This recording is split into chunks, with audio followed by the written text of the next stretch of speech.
Spoiler alert. I denne podcast drøfter vi under tiden hændelser, personer og plotudviklinger, som ikke er blevet introduceret i det afsnit af serien, vi taler om. Hvis du ikke har set The Sopranos, bør du derfor sætte podcasten på pause, se Sopranos og først herefter lyt videre.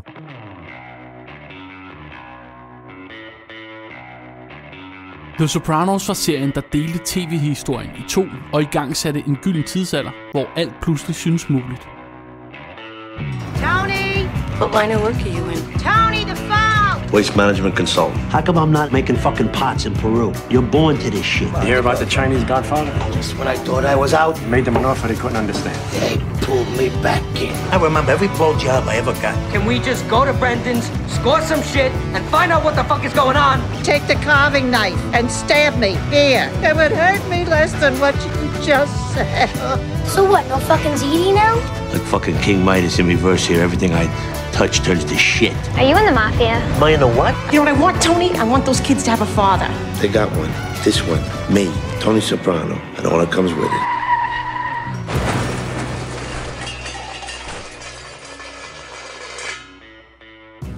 Med The Sopranos smadrede David Chase alle reglerne om, hvor meget du kunne komme afsted med på en tv-skærm, og han skabte en udødelig amerikansk antihelt i James Gandolfinis New Jersey mafia-boss Tony Soprano. Tony Soprano, som regerede over et crew af gangster, der også dublerede som tragiske ægtemænd og fædre. Mænd, der forsøgte at leve med deres morderiske hemmeligheder og mørke minder. Sådan skrev Rolling Stone Magazine om The Sopranos, da magasinet i 2016 udvalgte historiens 100 største tv-shows. The Sopranos blev kåret som det bedste. Velkommen til podcasten om verdens bedste tv-serie, The Sopranos. I denne podcastserie vil vi gennemgå The Sopranos afsnit for afsnit, og i dette pilotafsnit vil vi meget passende snakke om første afsnit af Sopranos, som også bare hedder Pilot. Bag mikrofonerne sidder kulturjournalist på Politiken, Emil Berløv. Hej. Vi har forfatter og ekspert i tv-serier Mathilde Anhøj. Hej. Vi har kunsthistoriker Philip Pihl. Hej. Og jeg hedder Magnus Krabbe. Jeg er journalist og partner i podcastbruget Kontekst og Lyd. Philip, hvad er dit forhold til Sopranos? Jeg har set det nogle gange, og det var nok den første serie, jeg ligesom sådan binge-watchede på DVD. Ja, fan. Ikke superfan, men altså. Placerer dig selv i midten. I midten, ja. God, solid fan. Solid fan. Solid fan, ja. Eller på dansk, solid fan. Solid fan, ja. Ja. Jeg har det sådan lidt, jeg er faktisk lidt på samme måde, men lidt opdelt, fordi halvdelen af serien, alt det der mafia-halløj, synes jeg bare er så sindssygt kedeligt. Så det gider jeg bare, det føler jeg slet ikke med i. Men til gengæld har jeg aldrig nogensinde set så godt tv, som alle stationerne, hvor Tony har med sin psykolog at gøre, sin mor at gøre, sin kone at gøre. Det er det bedste tv, jeg nogensinde har set. Så jeg er halv superfan, halv uinteresseret. Hvad med dig? Jeg vil sige, det er den modsatte. Det er det modsatte. Altså, jeg synes helt klart, det er den bedste serie, jeg nogensinde har set. Det er der ikke nogen tvivl om. Jeg har aldrig set nogle andre serier, der har sådan betaget mig på den måde, eller som jeg har givet se på samme måde igen. For nær alle danskere store uforklarlige darling fetish i Matador, ikke? Tak. Gyngehøvdingen. Okay, Gyngehøvdingen. Okay, der var Gyngehøvdingen. Gyngehøvdingen kunne noget. Den kunne noget. Det kunne. Den kulso var ualmindelig. Danmarks svar på Game of Thrones. Jens Hocking har aldrig set så godt ud i svenske farver. Nå, men tilbage til Sopranos. Også en god serie. Så er det bare, jeg har set mange af de der store serier siden, og følger også med stadigvæk, og føler mig tit rigtig godt underholdt, og tænker, wow, det er flot filmet, og det er godt skuespil og sådan noget, men Sopranos er bare så sindssygt god. Altså, det er virkelig en fantastisk god fortælling. Det er ligesom at læse en virkelig god bog, som man bare gerne vil læse igen, når man lige så snart jeg er færdig, har jeg lyst til at se den igen. Ja, jeg har det meget på samme måde. Jeg synes også, jeg ved ikke om Sopranos var i hvert fald den første tv-serie, jeg så af dem der virkelig sådan, hvor man virkelig blev slået benet væk under. Den her intro, der snakker vi også om Rolling Stone Magazine, noget af det, de skriver om The Sopranos, det er ligesom det her med, den satte en eller anden gylden tidsalder i gang, ikke? Altså, den gjorde det ligesom på en eller anden måde tv-serie til kunst på samme måde, som film kan være kunst. Altså ligesom at se en Coen-film eller en Tarantino-film, så havde Sopranos også ligesom sit eget visuelle univers, og vi havde de her karakterer, som på en eller anden måde var både havde det gode og det onde i sig, og nogle karakterskuespillere, nogle præsentationer. Altså Tonys rolle er måske, for mig i hvert fald, en af de største skuespilpræstationer, jeg kan huske.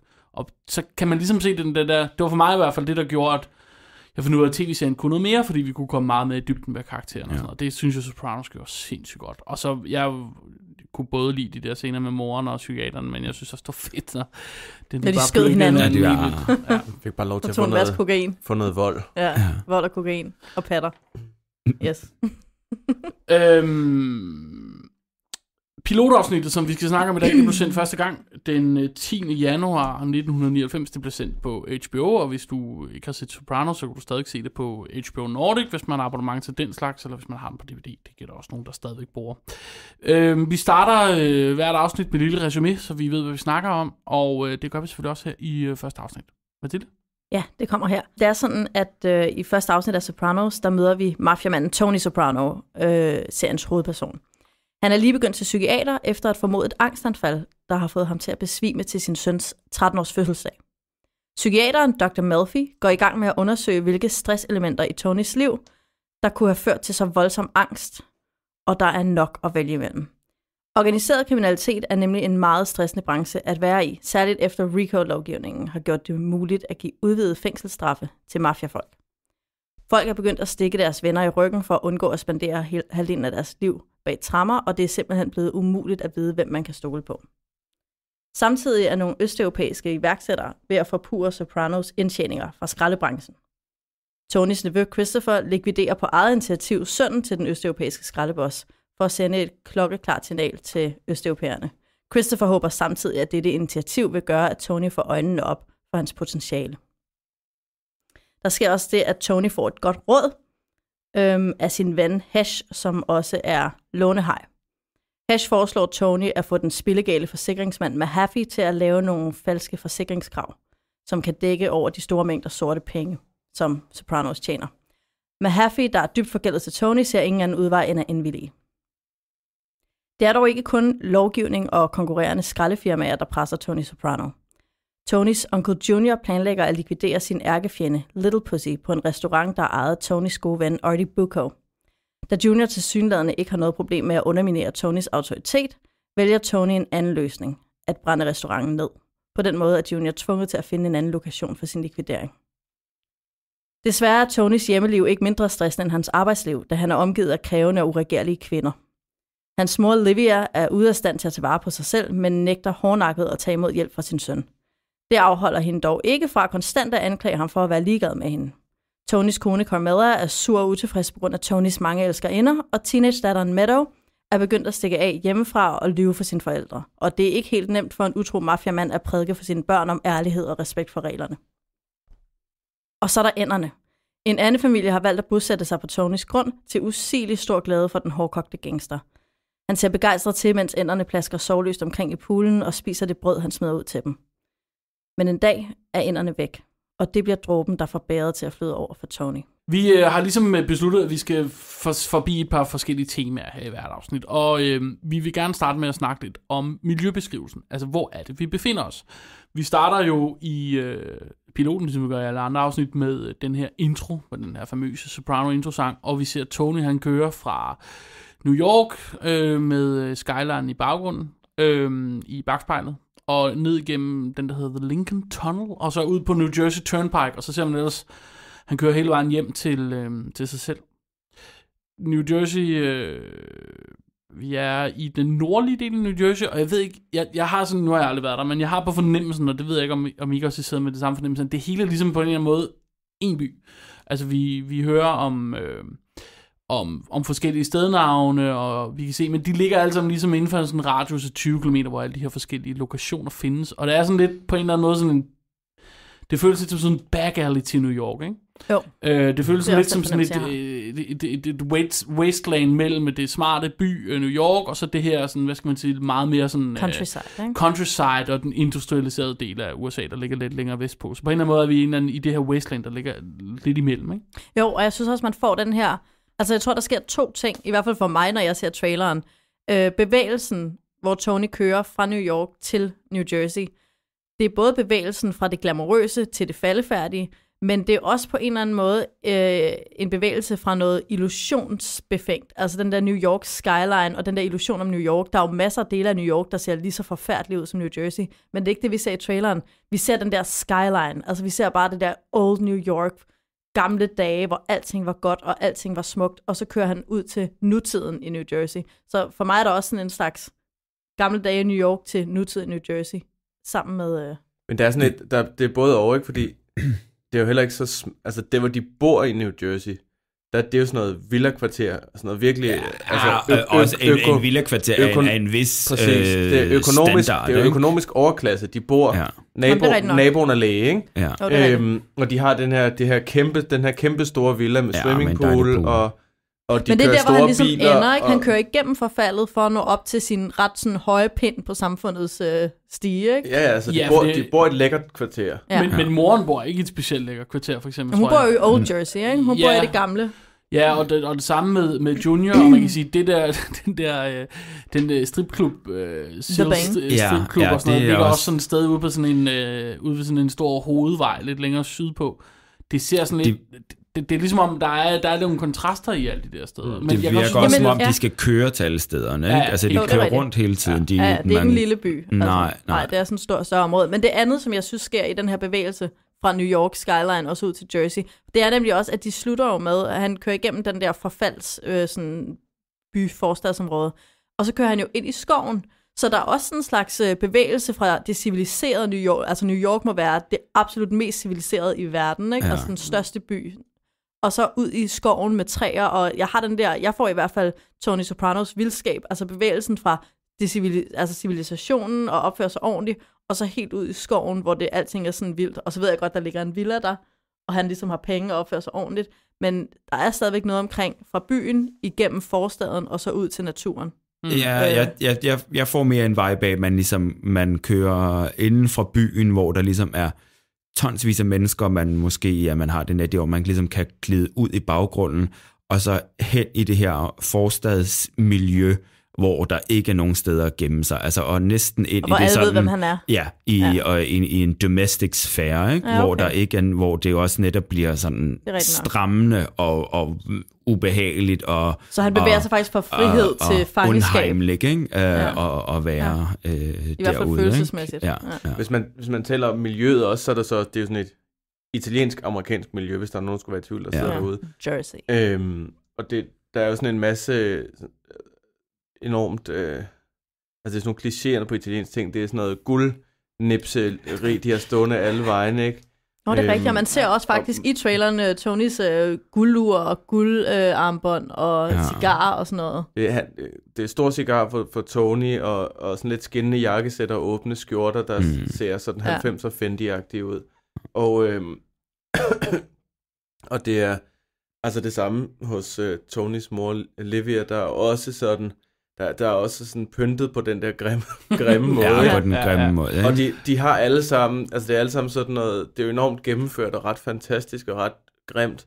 De her forskellige, alle de her gangsterpersoner, som Tony omgås med, de går enten i de her skinnende italienerjakkesæt med, med enten slips til fest i lejligheder eller åben skjorte og guldkæde. Og guldkors. Og guldkæde, og hår på brystet. Hår på brystet, eller sweatsuits, ikke? Det, det kan de også godt have på. Og tit sammen, ikke? Tit ser man banden sammen, hvor halvdelen har sådan mega flot jakkesæt på, og den anden halvdel sidder i de der 90'er sweats. Det der helt tynde stof, kan I huske det?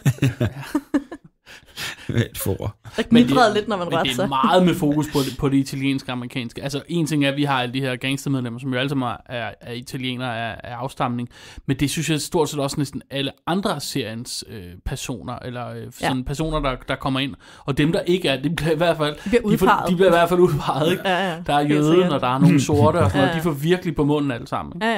Ja, og det er helt naturligt, at Dr. Cusimano, der bor ved siden af, det er selvfølgelig den italienske læge, som har henvist Tony efter det her angstanfald til den italienske psykiater. Ja. Og så den kørte hele tiden, de hænger ud i den italienske, får den italienske slagter, som hedder, nu kan jeg faktisk ikke huske, hvad det hedder i piloten. Den hedder en ting i piloten og noget andet. Den hedder Santanis, tror jeg, i piloten, og Satrialis i senere. Ja, og så hedder den så faktisk begge dele, fordi i introen, der hedder den Satrialis, fordi jeg tror, den var klippet ind senere.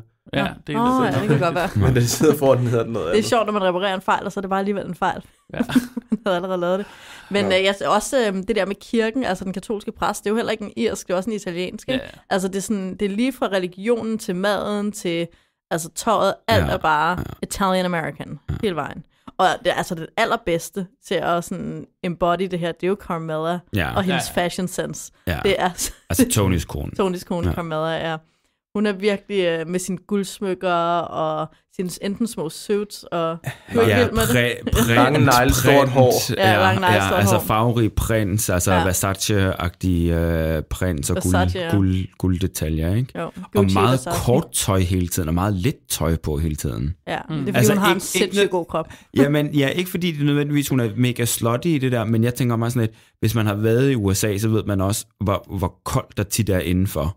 Altså på grund af aircondition. Og jeg tænker sådan lidt, det er så koldt ud at have så lidt tøj på, som hun har hele tiden. Ja. Altså lidt puderfarvet tøj på. Eller kaki-farvet tøj på. Ja, altid meget korte shorts og meget korte ærmer.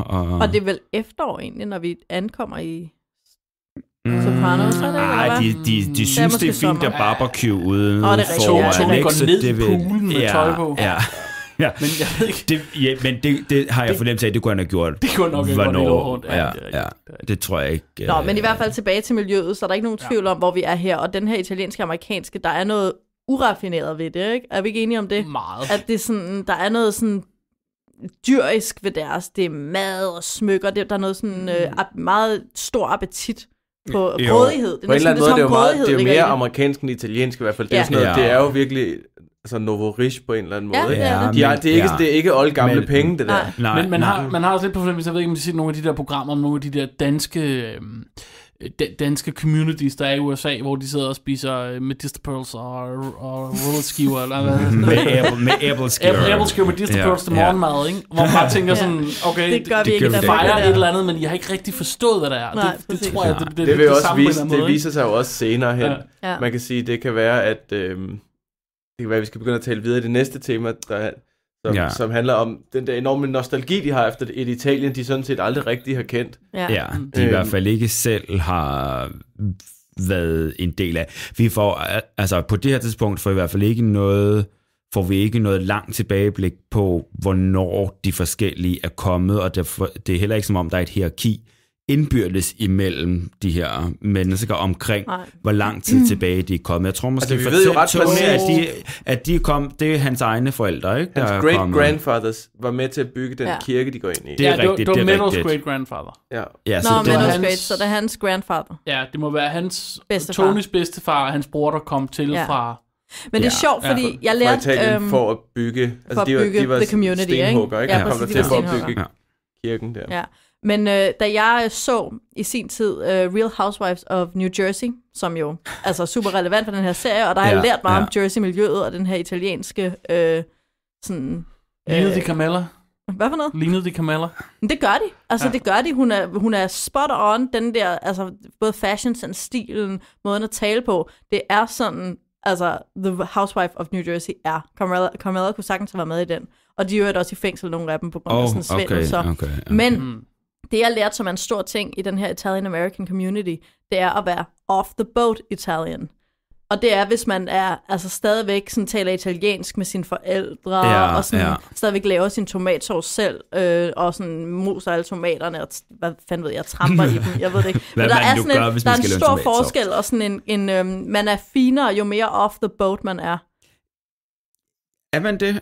Jo længere tid, jo kortere tid man har været i USA. Ja, eller bare sådan kulturelt, jo mere italiensk man har formået at bibevare, ikke? Fordi de er jo alle sammen, i Real Housewives of New Jersey er der ikke nogen, der reelt er off the boat. Nej. Men dem, der opfører sig som om, de er off the boat, dem som kan sproget, ikke? Det er jo nok det, der er med indvandring. Selvfølgelig er det fint at kunne, tale amerikansk og sådan noget, og ikke være fuldstændig isoleret, men det er også, det er flot ikke at have bibevaret sin arv. Og samtlige Sopranos er jo netop ikke off the boat. Nej. De er jo alle sammen sådan... Nogle generationer. Ja, de har alle sammen tabt det oprindelige. Ja. Men længes jo efter det oprindelige. Men de går meget op i det. Ja, og det gør jo også, det er jo helt naturligt, kan man sige, ikke? At når man så er kommet et par generationer hen og har tabt det, så begynder man at længe så meget mere efter det, ikke? Jo.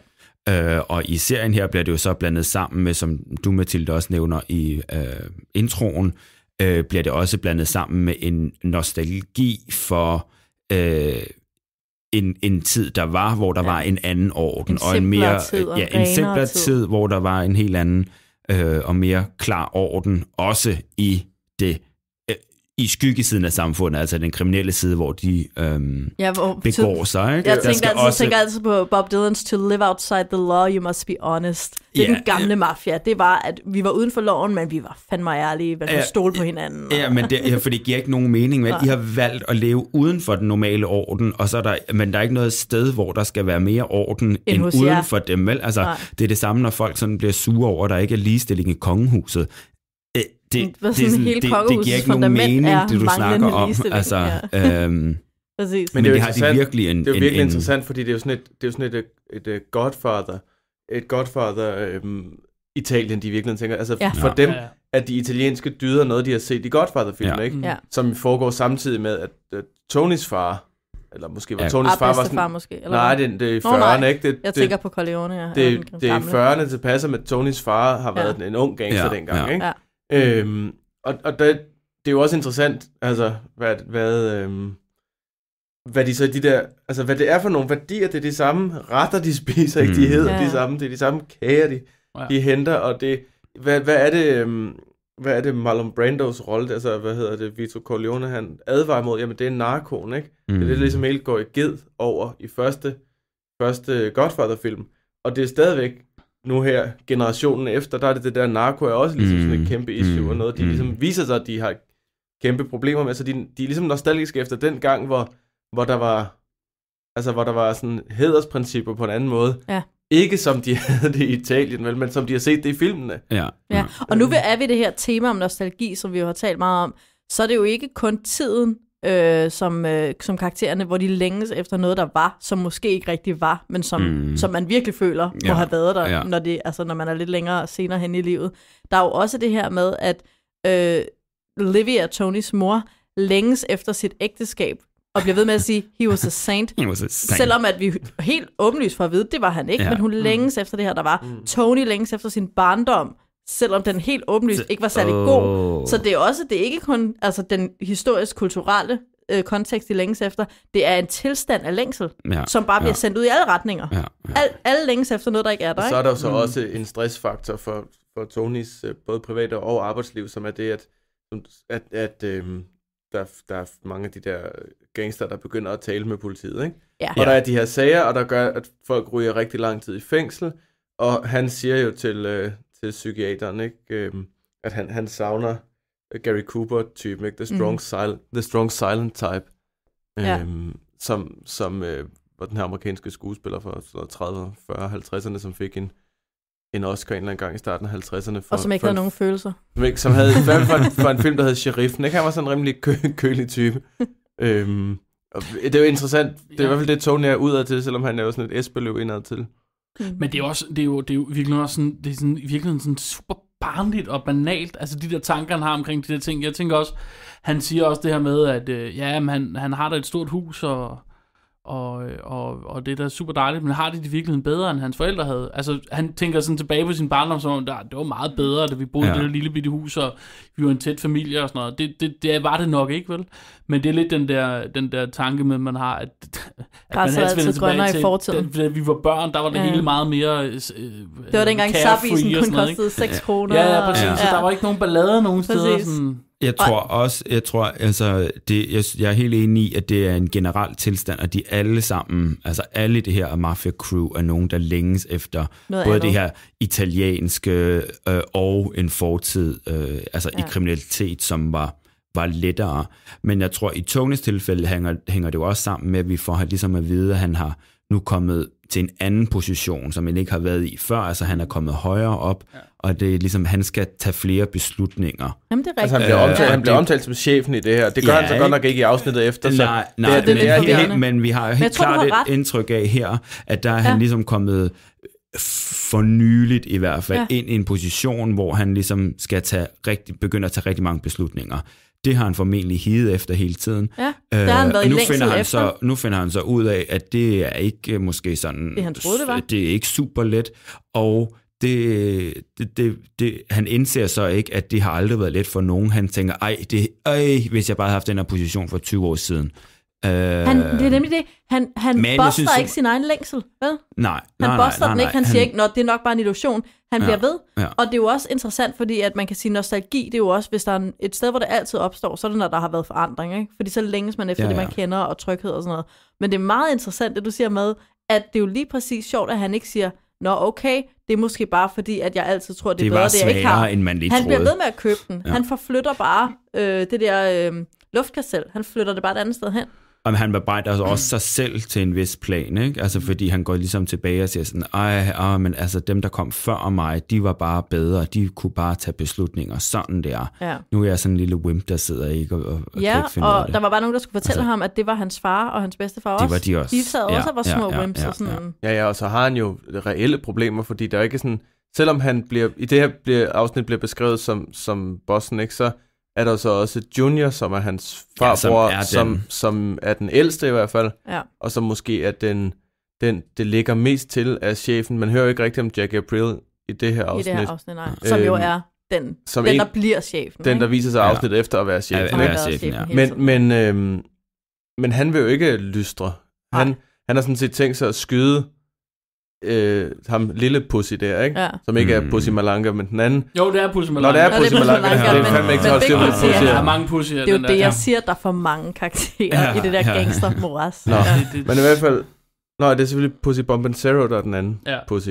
Men i hvert fald så nægter han rigtigt, og Junior nægter sådan rigtigt at markere ret, ikke? Og vil så gerne knalde ham derinde, hvor han føler sig tryg.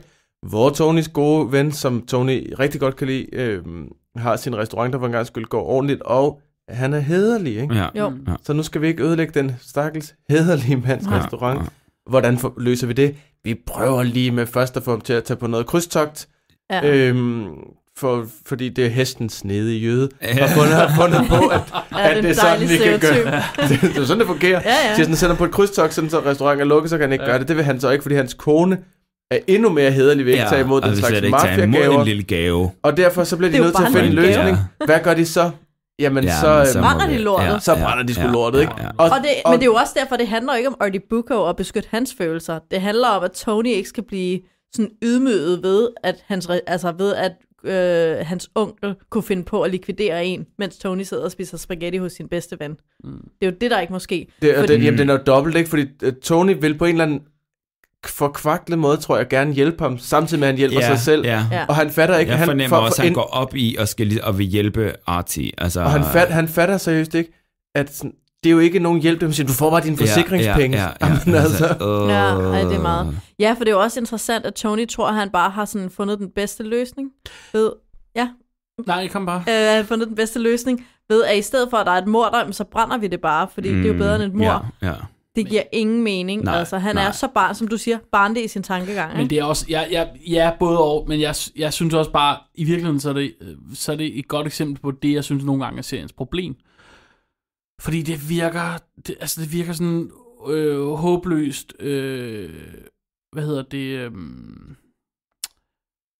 urealistisk, ikke? Ja, altså, det er voldsomt. Det virker sådan... For problematikken. Hvorfor ikke bare... Det virker idiotisk, at han skulle have en idé om, at for at undgå, at der bliver lavet det hit, så sætter han ild i restauranten. Altså, hvis vi bare husker, det er en meget, meget voldsom forbrydelse at lave forsikringssving ved at sætte ild på en restaurant, og det er det samme, vi ser det også i senere afsnit, hvor han tager nogle beslutninger på baggrund af nogle sådan små ting, de gør det til, nå, det kunne være fedt nok, hvis vi lige får den. Nå, okay, så sætter vi lige himmel og havbevægelse og skyder 4 mennesker for det. Hvor de kunne have lukket den restaurant. Ja, de kunne have lukket den restaurant på grund af skadedyrsbekæmpelse. Præcis, det sætter nogle rotter. Okay, det var måske faktisk en dårlig idé. Men jeg mener bare, de booker også gode navn og ryg. Man tænker bare som hardcore kriminel, der lever af hvidvaskning, sorte penge og afpresning og alle de her ting, så man nok ikke lyst til at skabe så meget opmærksomhed for sådan nogle ting. Men jeg vil sige, hvis man skal gå med på den, så er det noget med at sige, at fordi først og fremmest, så vil man sige, så tal dog med Junior og sige, Junior, du skal ikke skyde ham her. Ja. Okay? Det er også meget interessant, at den scene ikke finder sted, ikke? Det kan vi så fornemme. Det er så åbenbart ikke en mulighed. Hvad er der så hvis det skal være plausibelt, at man ligesom vælger at brænde restauranten ned, så er det jo så må det være fordi, at det er den eneste måde, man ligesom kan fortælle Junior på, at du skal ikke gøre det her. Ja. Han kan nok godt regne ud. Altså, det kan, ikke? Men der sker jo også det, at Tony går til sin mor først, ikke? For at prøve at høre, om hun ikke kan tale fornuft med Junior. Ja. Og af den information kan vi jo tolke, at Tony ved, at Junior ikke vil høre på ham, men han mistænker, at Junior muligvis vil høre på Livia. Livias rolle kan vi måske komme ind på. Den sidste pointe omkring den nostalgi, så synes jeg udover, at alle karaktererne og sådan noget virker enormt nostalgiske, så gør selve serien sådan visuelt udtryk det faktisk også. Hvis man kigger på, apropos nu for at komme helt tilbage til introsekvensen, så David Chase, som jo er ham, der har skabt Sopranos og også har skrevet og instrueret første afsnit, har jo sagt, at en af pointerne med introsekvensen er også, at man skal ligesom væk fra New York, fordi alle andre sådan mafia-related film og serier, sådan noget, de altid handler om New York, så det handler også om, at vi skal, ud og opleve New Jersey. Det var meget vigtigt for ham, ikke? Og så på en eller anden måde, så prøver man at skabe en afstand til det der. Vi er også det moderne, og det er år 2000, og det her med, at han går til psykiater og sådan noget. På den anden side, så er det sådan rent sådan filmisk og scenisk, så mange af de første scener i Sopranos, det er bare total callback til alle de mafia-film, man nogensinde har set. Altså den musik, der bliver brugt, og de billeder, der hænger på væggene, og den måde, det er filmet på, og sådan noget. Det er sådan helt karikeret mafioso-style. Og jeg ved ikke, om det er med vilje, at de sådan bevæger sig meget væk fra det, egentlig allerede i løbet af piloten, men det er ligesom, om man prøver at karikere noget, og så trækker man det væk. Ja, for ligesom at illustrere altså, der bliver... De første afsnit er jo sådan lidt, selvom de er vildt gode og bedre end de fleste andre serier, så er de jo lidt vævende stadigvæk. Ja. Altså man kan godt se, at de ikke helt kan finde ud af det, også bytter nogle skuespillere ud, og Tony ændrer sin dialekt en lille smule, og bliver også noget federe.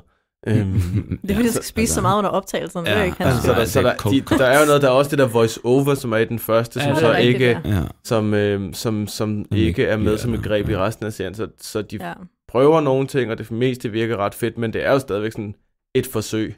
Ja, det er rigtigt nok. Nå, vi skal udover, nu har vi jo været forbi de første 2 temaer, så skal vi også lige... har vi en hurtig runde? En hurtig runde, som er, at vi skal gå over vores nogle små detaljer, vil jeg mærke til. Så vi skal på en eller anden måde lige tage en runde og snakke om super sjove detaljer. Bedste detalje i piloten. Hvem vil starte? Jeg vil gerne starte, men der er det problem med den ting, jeg lagde mærke til, det er, at det jeg synes er super interessant ved den, det er lidt relateret til de temaer, vi kommer ind på om lidt. Så bær over med mig. Men det handler om de her ænder, som Tony har i sin pool, og som han er meget optaget af. Og de her ænder har jo en hel masse symbolsk betydning. Blandt andet repræsenterer de mennesker i hans liv, de her ænder. Og det, som jeg synes er en fantastisk detalje, det er, at Tony er ude i poolen, tager sig ænderne, så går han ind i huset, og så hans børn og kone snakker, og han ignorerer dem mere eller mindre, fordi han dykker ned i sådan en fuglebog, og så samler han den op, og på forsiden af den her fuglebog, der er der et billede af USA's nationalfugl, og vist også nationaldyr, tror jeg, nemlig The Bald Eagle, som jo er, i hvert fald i min tolkning, Tony Soprano. Altså ham selv. Ham selv. Ja. Han er The Bald Eagle. Altså, han har sin flok, ikke? Altså, han har sin fugleflok bag sig, og han er rovdyret øverst i fødekæden. Og i øvrigt skaldet. Selvfølgelig også vigtigt i forhold til The Bald Eagle. Og i øvrigt understreges, og det her med, at han er et rovdyr, ikke? Men samtidig en fugl, ligesom alle andre. Og så sker der også det, at hele afsnittet slutter med, at der bliver spillet sangen The Beast and Me, som jo også er altså rovdyret inde i ham, som kommer fra albumet Impossible Bird. Og det er måske den bedste beskrivelse af Tony Soprano i den her sammenhæng med de her ender. Impossible Bird. Ja. Så den her fuglebog / temasang, det synes jeg er en sindssygt fed detalje. Det er sgu et meget godt lille Holger fra Tolkerhjørnet at komme ind i der. Jeg leverer. Ja, altid. Det. Jeg vil sige, at jeg er en lidt mere simpel afdeling, men som jeg synes er sjov, og som er sigende for resten af serien, da Tony præsenterer sig for Dr. Melfi, og hun spørger til hans job, der siger han, at han er en, hvad han siger, waste management consultant, ikke? Jo. Og det er... det er jo bare en fantastisk billede på, hvordan de gennem hele serien kommer til at tale om det her kriminelle liv, de nu har. De bliver selvfølgelig ved med at påstå, at der ikke er en mafia, og bliver ved med at omtale tingene sådan i meget brede termer. De er alle sammen i en eller anden business, de er alle sammen inden for et eller andet, men det er aldrig konkreter, hvilket er enormt skægt. Ja. Og det er jo så også sjovt selvfølgelig, at Dr. Melfi så med det samme bare regner med, at han er kriminel og siger, som du snakkede med mig om. På. Altså... Men det er rigtigt, for det er også interessant, at de går længes efter noget meget sådan konkret og trygt og set in stone, reference til stenhuggerne. Så er det jo ret interessant, at de faktisk selv udvander deres koncept, fordi de ikke kan tale om det. Altså, de kan ikke dyrke det, fordi det skal være hemmeligt. De er waste management consultants, så de kan ikke holde en fest, der hedder Leo Mafiaen. Altså, de kan ikke rigtig gøre det, de længes efter. Det virker til gengæld som om, at hvis der er nogen, der på en eller anden måde konfronterer dem med det, eller spørger til det, eller sådan, du ved, så bliver de nærmest sådan oprigtigt fornærmet, fordi det er jo også bare sådan noget stereotypes, ikke? Det er bare fordi vi er Italian American, så vi er mafia. Men man kan godt blive fornærmet. Man kan godt blive fornærmet over at få kastet en stereotyp på sig, bare fordi man lever op til den. Ja. Altså, det er jo ikke, de to ting er jo ikke modsætninger. Når folk siger, at jeg er en bred feminist, så er det også sådan, det skal du ikke antage. Det er rigtigt, men det skal du ikke antage. Det skal jeg nok selv sige. Så det synes jeg, der vil jeg faktisk forsvare the Italian American mafia her. Jo, hvis du har... Jo, det må skrive. Men det er jo den der, det er jo ligesom den der tavshedskode, de har, som selvfølgelig handler om, at de skal bare benægte, selvom der er færre, der er rigtig gode til det, og de er derfor alle sammen er enormt stressede over det, at man går til psykiater. Min detalje, sådan jeg har valgt ud, det er sådan lidt mere på sådan en,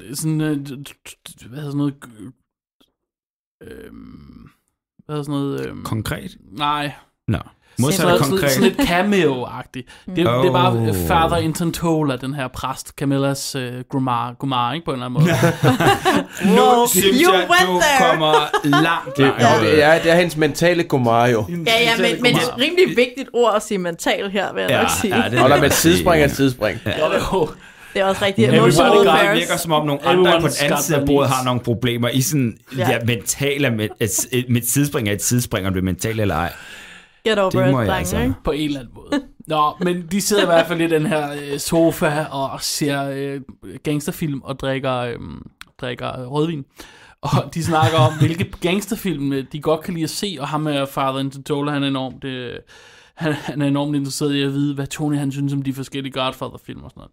Men der snakker de blandt andet om Goodfellas, som er en mafia-film fra starten af 90'erne. Og det er bare ret morsomt, at de sidder og snakker om den, fordi 27 af de skuespillere, som er med i Goodfellas, også er med i Sopranos. Det er blandt sådan 3-4 stykker af sådan de allervigtigste hovedkarakterer.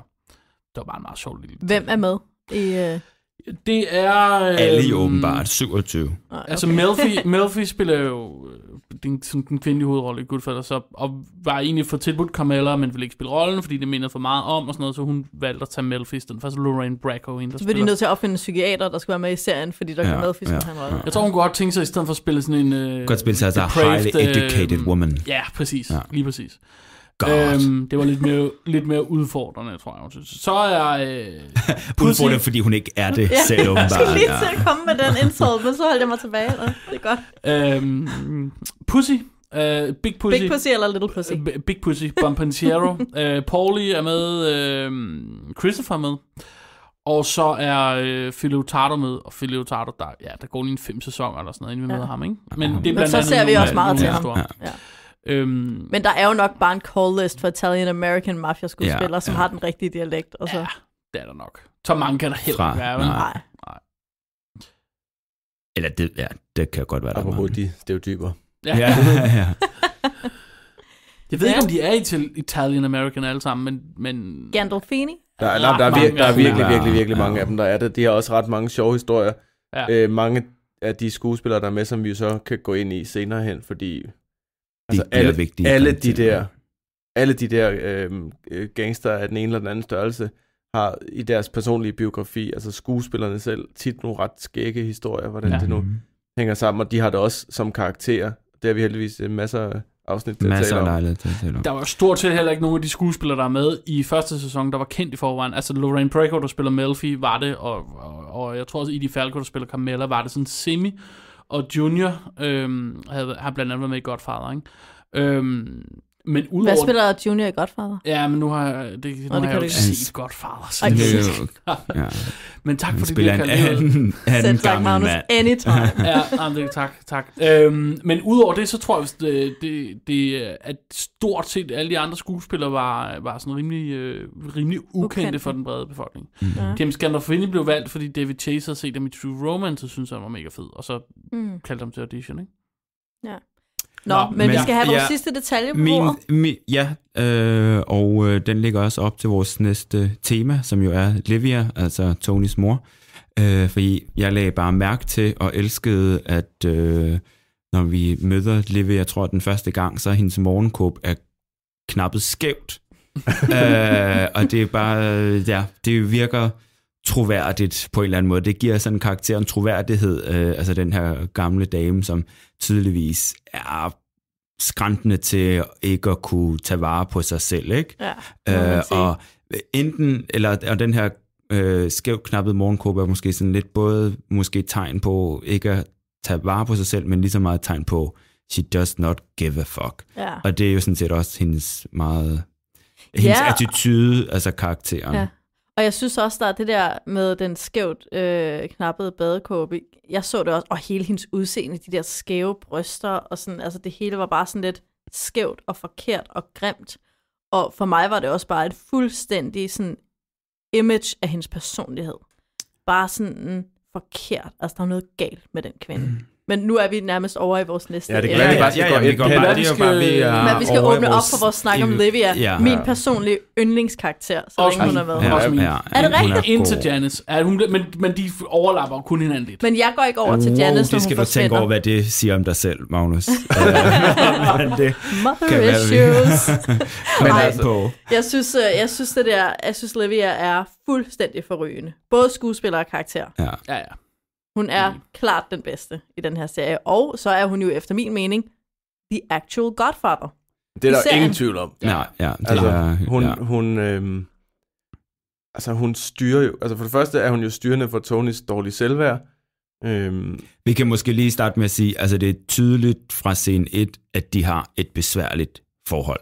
Hun er en besværlighed i hans liv, ikke? Jo. Altså han... Vi skal måske gå endnu længere tilbage og bare lige fortælle, hvordan det er, vi får Livia præsenteret, og hvilken rolle hun spiller her i piloten. Det er jo der, hvor Tony har fået at vide, at Corrado, altså Uncle June der, at han vil likvidere en i Artie Bucos restaurant, og så tænker han, shit, det skal jeg have standset. Så går han til sin mor for at prøve at få hende til at standse Junior. Og banker på rigtig lang tid, hvor hun ikke åbner. Banker på rigtig lang tid, hvor hun spiller Cosper, og han har en CD-afspiller med, fordi den nye teknologi er stadigvæk sådan lidt på en eller anden mærkelig måde hele tiden til stede i som Sopranos. Nogen har taget et eller andet sted fra. En varm, helt sikkert en varm CD-afspiller med hendes og den er mere end lun, vil jeg sige. Der er jo også noget nostalgi, ikke? Kommer han med alle hendes gamle yndlingssange. Super meget nostalgi, den der. Og men, I don't want it. Hun gider ikke have I don't want it, bliver hun ved, ikke? Og han prøver at vinde hende over, hun prøver at give ham noget mad, og der er bare den her fuldstændig ingen af de to karakterer vil have noget fra hinanden. Andet end Tony vil have hende til at bruge sin magt over for Junior. Ja, der er to, og så vil han vil jo gerne have, at hun skal være glad, så hun kan være glad over for ham, ikke? Ja, glad for ham. Og måske det er han også bare gerne vil elskes. Han vil virkelig gerne anerkendes med den gave, han kommer med. Så kommer han med den der, og så siger han, at hun skal lufte ud, og han sagde, at han havde ringet den anden. Han siger jo netop om Artie, hun taler om Arties mor, og siger, at Marty ringer også til sin mor hver dag. Og så Siger hun det? Ja. Og så siger Tony, han ringede også den anden dag, og så siger hun tager ikke telefonen efter mørkets frembrud. Og så siger han, det giver ikke nogen mening. Det er jo ikke... Det er jo ligesom et lydmedie. Det giver ikke nogen mening, om du tager det før eller efter. Men det gør hun så altså ikke. Men skumle mennesker ringer sent på aftenen. Det bliver han så enormt frustreret over. Altså, det er jo også det, hun siger. He thinks he knows it all. Men jeg synes, det er en fin kritik at komme med. Altså, hvor tit ringer I til jeres mødre? Tit. Også tit efter mørkets frembrud. Okay, ja. Og tager hun så? Ja. Men det viser også meget min karakter, at Tony så, hun har noget eggplant, ikke? Altså hun har sådan noget melanzane, som hun har lavet som den italienske husmor, hun jo nu er. Ja. Og så siger han, det jeg har spist frokost, det skal jeg ikke have. Og det er hun fuldstændig ligeglad med, så går hun ud og varmer det til ham og stiller det på ham. Det er slet ikke en mulighed, at han ikke får det der. Nej. Der lever hun lidt op til den der forestilling, man har om sådan den italienske mamma, ikke? Jo. Der bare sådan bare pusher mad ned i halsen, du synes. Men det er bare ikke på sådan en særlig varm måde. Nej, det er jo det interessant, ikke? Fordi mad er tit i Sopranos, det er en måde at give kærlighed på. Ja, også både når Carmela giver det til sine børn og så videre, men også når Tony kaster mad i munden på sig selv, er det også en anden form for sådan selvkærlighed, der kører. Men når Livia Soprano giver mad til folk, så føles det bare rigtig skidt. Og sådan som et overgreb nærmest. Men det hele er jo, altså hun kommanderer jo på sådan en virkelig indirekte måde, hvor hun virker gammel og halvsenil, samtidig med, at hun er fuldstændig styrer det hele, ikke? Jo. Og han tager fat i hende, fordi han, som i Tony, er klar over, at hun så kan tale med Corrado, eller Junior, ikke? Ja. Hun brokker sig så over, at han ikke engang gider besøge sin, sister-in-law, svigerinde. Men ikke desto mindre, hvis vi så springer til en senere scene med hende, hvor Junior har hentet hende, hvor det er så efter alt den her eksplosion, og Junior er blevet fornærmet over, at Tony har ødelagt hans plan til at skyde lille Pussy. Hvor Corrado, som Junior hedder i virkeligheden, siger, at det kan godt være, at vi bliver nødt til at gøre noget ved Tony. Det siger han spørger Livia om. Præcis. Ikke? Ja. Så det er, altså, og hun siger ikke, når hun sidder bare og kigger ud af vinduet på sådan en... Så hun har en magt ikke kun over Tony, men jo også over Junior. Nej, ja, præcis. De går begge to til hende, hun er øverst i kæden. Problemerne. Ja, præcis. Hvilke vel som sådan ikke nødvendigvis giver super meget mening, fordi hendes mand var vel ikke bossen. Nej, for det har ikke noget med ham at gøre. Det er ikke en autoritet, hun har arvet fra sin mand. Den autoritet, hun har i sin sådan grænseløse ondskab. Men det var Johnny, der styrede tingene dengang. Ja. Altså, var det? Altså, hvad med ham, der sidder i fængsel? Sådan, den oprindelige boss? Er der ikke et eller andet det tror jeg, han er stadigvæk boss. Det er bare Jackie, der er acting boss, ikke? Men var Tonys far så boss eller acting boss? Jeg tror aldrig, Tonys far var boss. Nej, de taler altid om det som dengang Tonys Johnny boss, og Junior ran things. Ja, det er rigtigt nok. Ja, okay. Men der er jo ingen tvivl om, det var Johnny, der var over Junior. Fordi det er også det er jo det er sådan en traume for Junior, at Johnny blev made man før Junior, selvom Junior var storebror. Nå, Junior der det er Junior, der storebror, men Johnny blev made man først. Ja. Og nu er det så Johnnys søn, som de pludselig også skal bestemme over.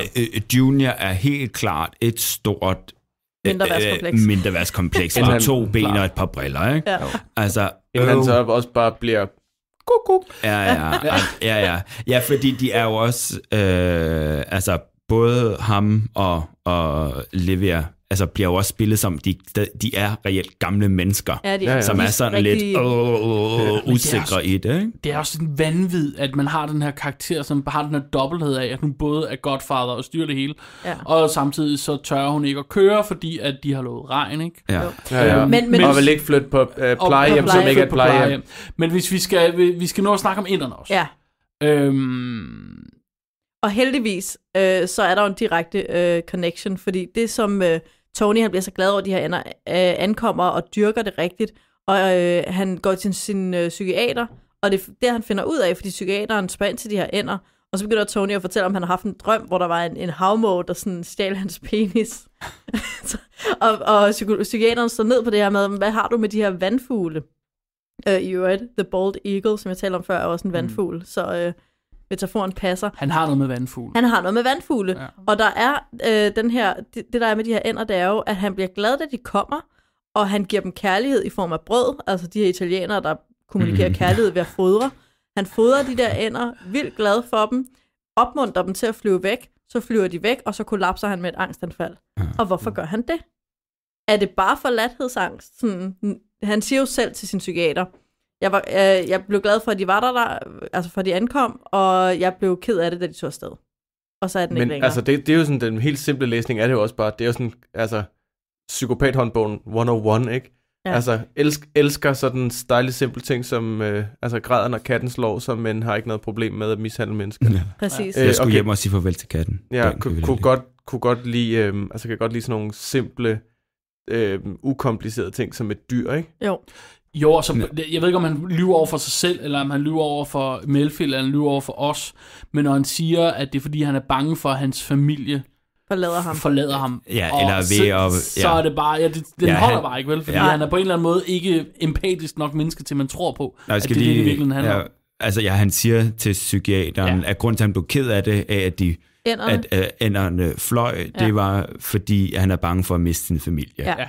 Og det var sådan, gennem hele afsnittet, han har ikke interesseret sig en dyt for sådan the well-being og de der børn. Altså, han går og passer enderne på sin søns 13-års fødselsdag, ikke? Ja, han giver dem et kærligt klap og sådan noget. Jeg fornemmer ikke had, men han er ikke involveret i at drive familien, vel? Nej, overhovedet ikke. Og han fodrer ikke sine børn, han fodrer enderne. Det kommer med, der fodrer de der børn. Og det er ikke familien, der er hans drivkraft. Nej.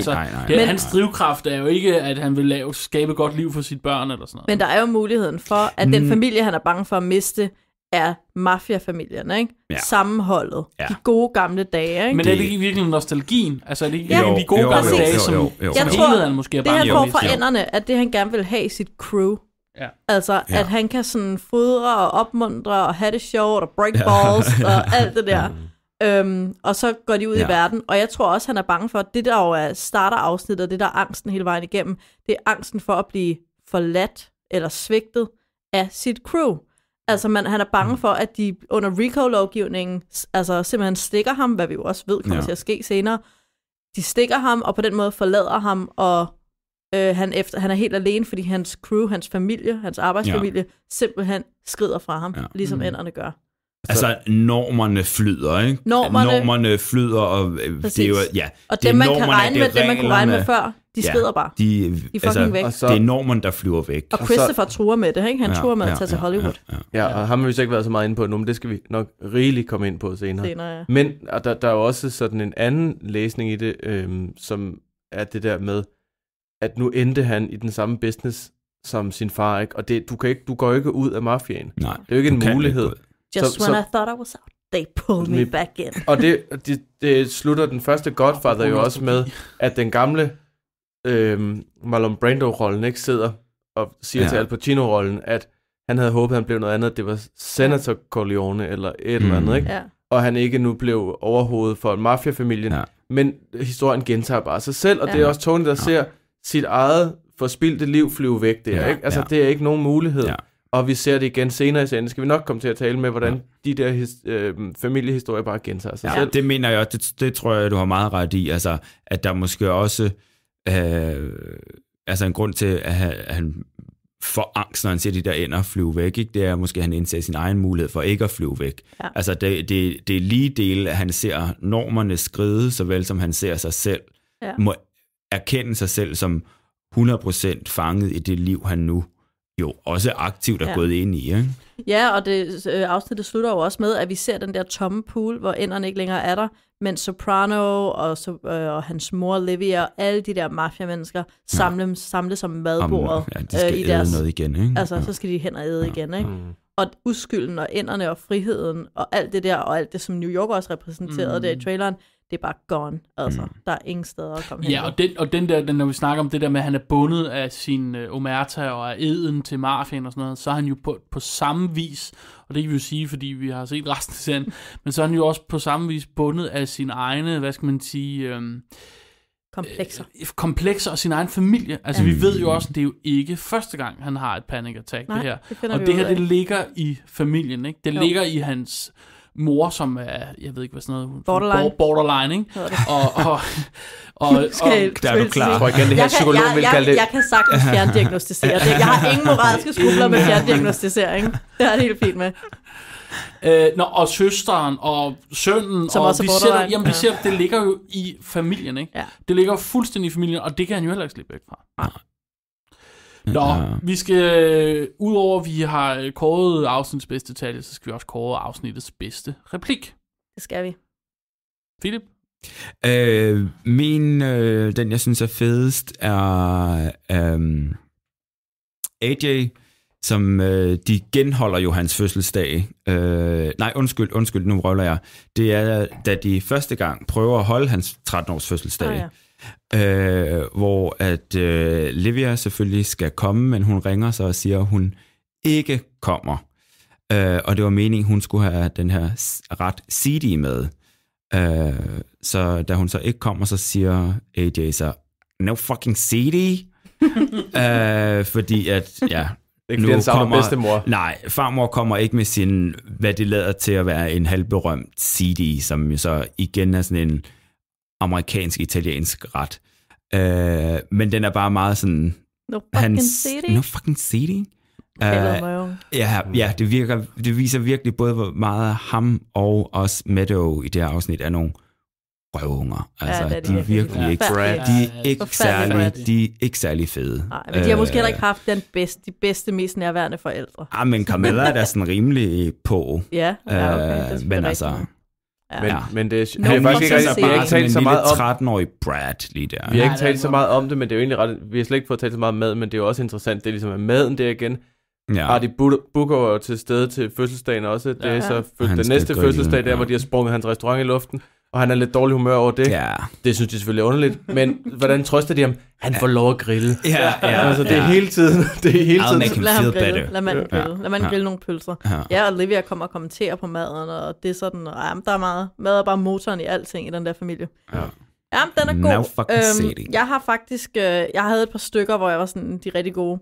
Men jeg endte med at være gladest for en replik, som ikke rigtig er en replik, men som bare den første linje, der bliver sunget af outro-sangen, som er God Help the Beast in Me. Det er ikke en replik. Den gælder.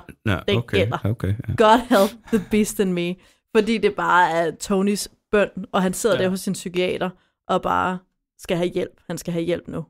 Og det der klageråb fra en mafia-boss, det er sgu en god sætning. Ja. Jeg tror, jeg har sådan et, det er ikke de der masser fede, sjove, altså t-shirt-værdige citater i den her serie, men der er et ret godt og sigende citat, synes jeg, for resten af serien i slutningen, hvor Christopher, som vi ikke har været inde på så meget, men som er en nevø, først lige får et lag pryl, fordi han har sagt, at han måske vil sælge sin... Det har han ikke engang direkte sagt, men han har luftet ideen om, at man også kunne sælge sin historie til Hollywood. Han har sagt, at han ikke har gjort det. Han har stillet spørgsmålstegn ved sin loyalitet på en eller anden måde, ikke? Ja, og det er ikke noget kæmpestort spørgsmålstegn, men nok til, at han lige får... Altså, at Tony tager gevaldigt fat i kraven på ham, ikke? Ja. Og så bliver de så gode venner igen. Det er meget hurtigt op og ned i den her serie. Og han retter hans krave lidt, og så siger han, we've got work to do, new avenues. Og det er hele tiden den der tankegang, vi kan ikke se tilbage, selvom de jo virkelig kunne have godt... gør de altså også selvom meget. De kunne, de på den nostalgiske måde, men de skal også hele tiden fremad, nye eventyr, nye penge, nye måder at tjene dem på. De har hele tiden sådan... de er jo meget iværksætteragtige på den måde. Ja, det er de altså. Det er simpelthen... Og de har sgu ikke fået nogen penge fra staten, altså. Nej, de har ikke fået nogen hjælp. Det kan man så godt sige, de har. Det er meget indirekte. Og du tænker på, fordi det koster penge at have dem i fængsel hele tiden, eller? Ja, fordi de formentlig også har taget nogen, for eksempel i det her afsnit, hvor de snyder sådan nogle sygeforsikringer, ikke? Ja, det er rigtigt, det er ikke så godt. Mit yndlingscitat, det er fra de her tider inde hos det er den her Melfi og Tony Soprano, der sidder og snakker jo de her psykiatertimer. Du var inde på det lidt, hvor han snakker om det der med Gary Cooper, the strong silent type, ikke? Ja.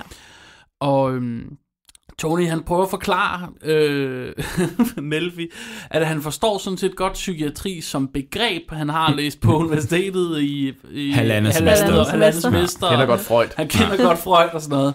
Men han tror bare ikke på det. Ja, selvfølgelig kunne han da være lykkeligere, men du ved...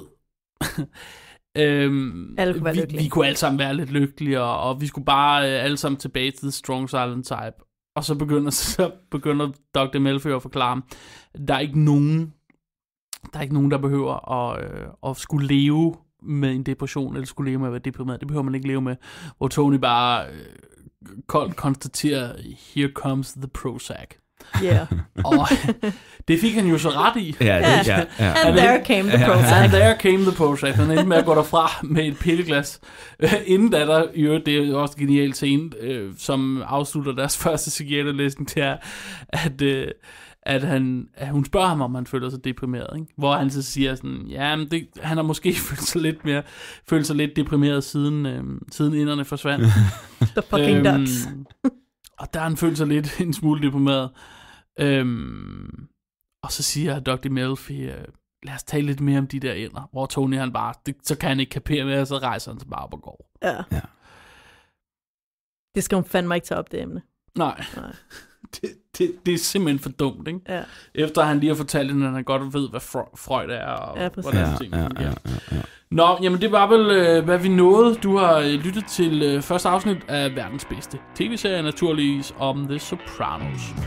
Hvis du kan lide, hvad du har hørt, så kan du følge vores podcast i iTunes, på Spotify eller i din helt egen favorit podcast-app. Du kan også finde os på Facebook eller Instagram, og vi linker til alle de relevante steder i episodebeskrivelsen. Bag mikrofonerne sad Emil Berløve, Mathilde Anhøj og Philip Pihl. Mit navn er Magnus Krabbe. Tak fordi du lyttede med.